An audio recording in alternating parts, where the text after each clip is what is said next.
Hello student, स्वागत है आपका हमारी ऑनलाइन क्लासेस में। आज हम हमारी वसंत पाठ्य पुस्तक का पहला चैप्टर हम पक्षी उन्मुक्त गगन के पढ़ेंगे। इसके कवि है श्री शिवमंगल सिंह सुमन।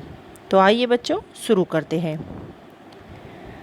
कवि शिवमंगल सिंह सुमन द्वारा रचित हम पक्षी उन्मुक्त गगन की कविता में पक्षियों के माध्यम से स्वतंत्रता के महत्व को दर्शाया गया है।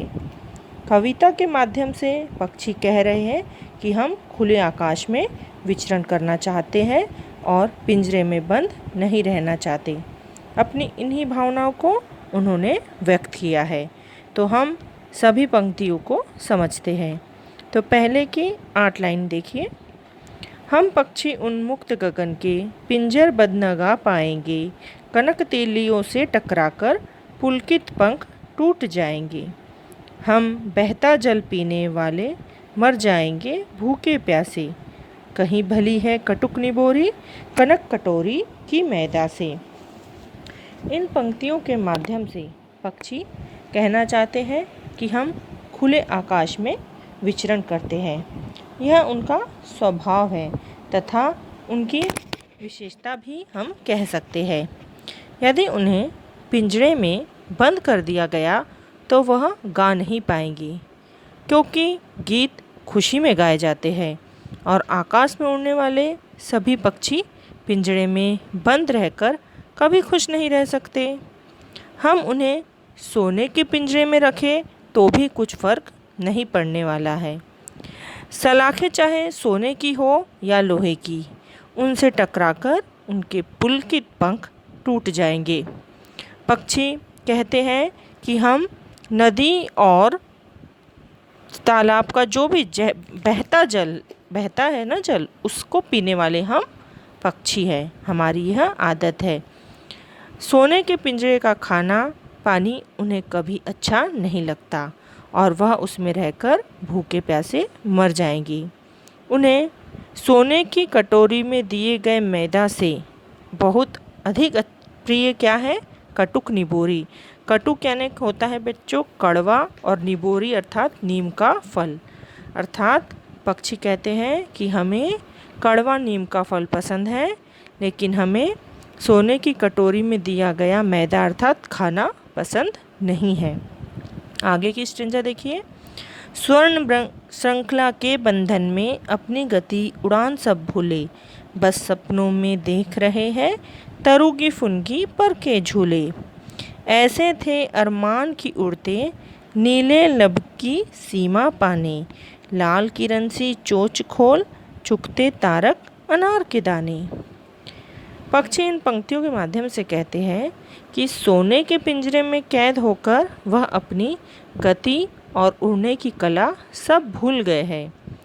पहले वह वृक्ष की सबसे ऊपर की टहनी के सिरे पर बैठकर झूला झूलते थे। अब यह तो एक सपना बनकर रह गया है। उनकी इच्छा थी कि वह कभी उड़ते उड़ते नीले आकाश के उस छोर तक पहुंच जाए जहां वह समाप्त होता है। उनका अरमान था कि किरणों जैसी अपनी लाल चोंच से वह तारों जैसे अनार के दाने चुगे, परंतु गुलामी के जीवन में उनके सारे सपनों और अरमानों का गला घोट दिया। उनकी खुशियाँ उनसे छिन गई है। अब तो ये पिंजरे में बंदी बनकर रह गए हैं। आगे की पंक्तियाँ देखते हैं। होती सीमाहीन चिथी से इन पंखों की होड़ा होड़ी, या तो क्षितिज मिलन बन जाता या तंती सांसों की डोरी। नीर न दो चाहे टहनी का आश्रय छिन्न भिन्न कर डालो, लेकिन पंख दिए हैं तो आकुल उड़ान में विघ्न न डालो। अब इन पंक्तियों के माध्यम से पक्षी अपनी आज़ाद रहने की इच्छा को व्यक्त कर रहे हैं। वे कहते हैं कि वे आज़ाद होते तो उड़ते उड़ते आकाश की सीमा ढूंढने निकल जाते। अपने इस प्रयास में या तो वे क्षितिज अर्थात आकाश और धरती का वह छोर जहाँ पर दोनों मिलते हुए प्रतीत होते हैं, तो उस आखिरी छोर तक वे पहुंचना चाहते हैं और इसके लिए वे कहते हैं कि या तो हमारे प्राण ही चले जाए, लेकिन हम उस क्षितिज पर जाकर पहुंचना चाहते हैं। पक्षियों द्वारा व्यक्त उनकी इस इच्छा से पता चलता है कि अपनी आज़ादी उन्हें कितनी प्रिय है। पक्षी पुनः विनयपूर्वक कहते हैं कि भले ही कोई उनसे उनका घोंसला छीन ले या पेड़ की डालियों का उनका ठिकाना नष्ट कर दे, लेकिन जब ईश्वर ने उन्हें पंख दिए हैं तो उनके उड़ने का अधिकार उनसे न छीना जाए। उन्हें पिंजरे में बंद कर उनके उड़ने की इच्छा को न मारा जाए। उनकी आज़ादी उनसे न छीनकर उन्हें अंतहीन आकाश में उड़ने दिया जाए।